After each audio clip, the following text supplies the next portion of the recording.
Selamat malam Bapak Ibu. Malam ini saya akan membuat tutorial tentang bagaimana cara membuat akun di Google Classroom.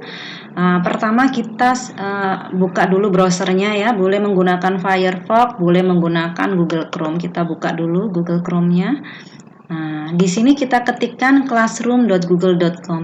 Kalau Bapak Ibu sudah pernah buka Classroom, sebenarnya tinggal klik ini aja. Sekarang anggap aja kita belum pernah buka ya.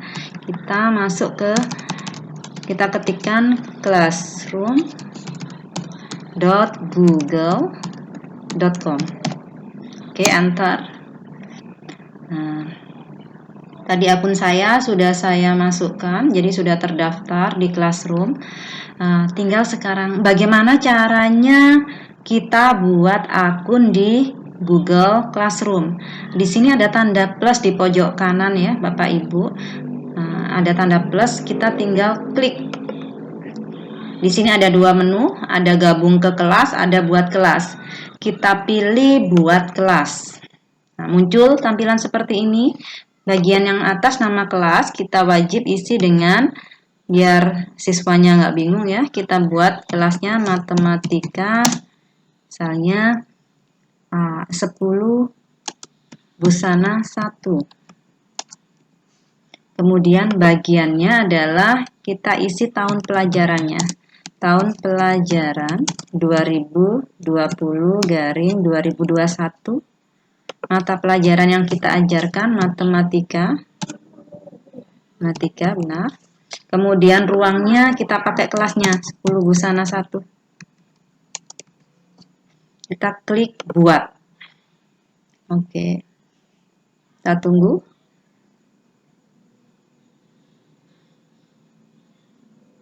Nah, ini tampilannya ya.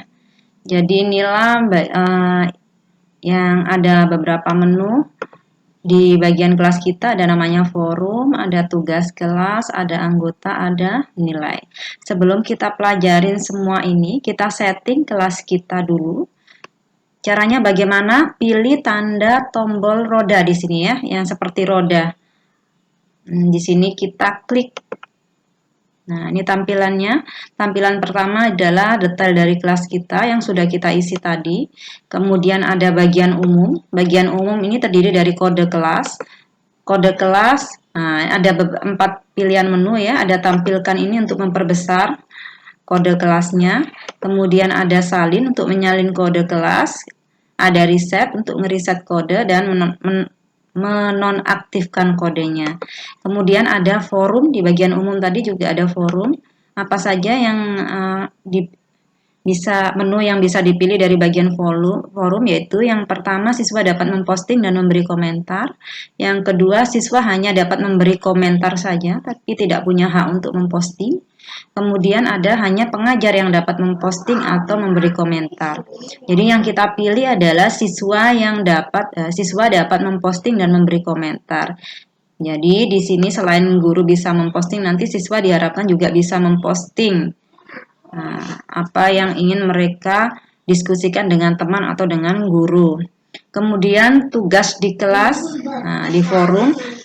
Tampilannya maunya seperti apa? Pilih tampilan notifikasi yang dipadatkan biar rapi nanti. Kemudian di sini ada Meet. Ini bedanya ya. Kalau akun Google biasa tidak ada setelan untuk meetingnya. Jadi di sini kita klik buat link meeting. Nah, kalau sudah aktif tombolnya, otomatis nanti di kelas kita link ini akan muncul.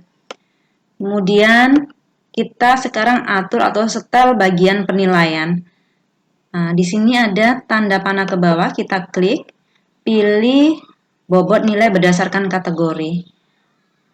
Nah, ini boleh diaktifkan, boleh tidak ya, tampilkan nilai keseluruhan kepada siswa. Tampilkan aja, nggak masalah. Atau kalau Bapak Ibu saya nggak mau nampilin, ya udah ditutup aja di sini ya. Kemudian kategorinya kita buat kategori, caranya bagaimana? Tambahkan kategori nilai. Nah, kategori nilai. Nilai apa? Yang pertama kita buat nilai tugas. Kita buat kategorinya. Nilai tugas prosentasenya 20%. Kemudian kita buat nilai Ulangan harian juga 20% bobotnya. Kemudian yang ketiga, kita buat nilai tengah semester. Bobotnya 20%.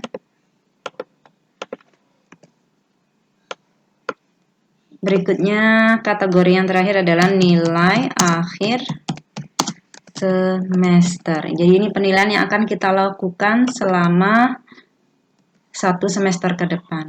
Nah, kalau sudah selesai nih sisa 0 ya, pastikan sisanya harus 0. Kemudian klik tombol simpan. Nah, kita sudah berhasil membuat menyeting kelas kita tadi. Tapi ini kan baru satu kelas ya. Kalau kita guru mapel biasanya tidak hanya mengajar di satu kelas, bisa lebih dari satu kelas. Misalnya seperti saya ada 6 kelas, tapi sekarang saya praktekkan hanya membuat 2 kelas saja. Nah, ini kan baru satu kelas yang saya buat. Nah, kita lihat di kelas ini hanya satu ya. Tapi kelas ini tadi sudah kita setting. Caranya bagaimana membuat kelas kedua? Boleh menggunakan langkah yang sama dengan tadi membuat dari awal, tapi kan terlalu lama ya, butuh waktu yang banyak. Bapak Ibu tinggal mengcopy aja. Caranya bagaimana? Di sini di kelas yang sudah kita buat ada tanda titik 3 ini di pojok kanan, kita klik kemudian salin. Nah, salin atau copy ya di sana. Nah, ini kan tampilannya salinan dari kelas busana 1 kita hapus yang bagian sini. Nah, kemudian busana satunya kita ganti busana 2 karena saya ingin membuat kelas busana 2. Ruangnya kosong ya Bapak Ibu ya. Nah, kita isi 10 busana 2. Oke, salin.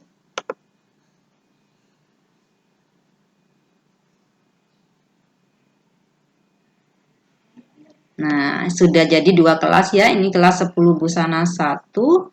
Busana 1 yang ini kelas yang baru kita salin tadi 10 busana 2. Apakah kelas yang kita salin tadi udah settingannya sama? Kita pastikan dulu. Jadi kita buka dulu kelasnya. Nah, ini kan 10 busana yang baru kita buat. Bagaimana ngecek settingannya sama atau tidak? Sama, jadinya kita cari tombol setelan di sini tanda roda ini kita klik. Nah, kita pastikan ke bawah. Oh, sama. Buat linknya tapi yang belum muncul ya, tinggal diklik lagi buat link. Kenapa tidak muncul? Karena settingan atau linknya dari busana 1 dan 2 pastinya berbeda. Otomatis dia harus nyetel di sini atau harus nyeting sendiri. Nah, kita setting ya, di sini sudah muncul. Kemudian bobot berdasarkan kategori sudah otomatis karena tadi sudah kita setting di kelas pertama, maka bobotnya tidak perlu kita buat lagi. Baru kita pilih simpan. Nah, ya, kita kembali ke kelas. Nah, sudah jadi 2 kelas ini sudah kita setting. Kalau Bapak Ibu mengajar 10 kelas, maka lakukan langkah yang sama. Tinggal pilih klik kanan, di copy, diganti tadi nama kelasnya, dan seterusnya. Kemudian setting ya, jangan lupa dicek lagi settingan kelasnya. Demikianlah cara kita membuat kelas di Google Classroom. Nanti untuk tutorial berikutnya kita akan pelajari bagaimana cara mengupload materi dan membuat tugas di Google Classroom. Jadi untuk pertemuan kita hari ini cukup ya Bapak Ibu. Terima kasih. Selamat malam.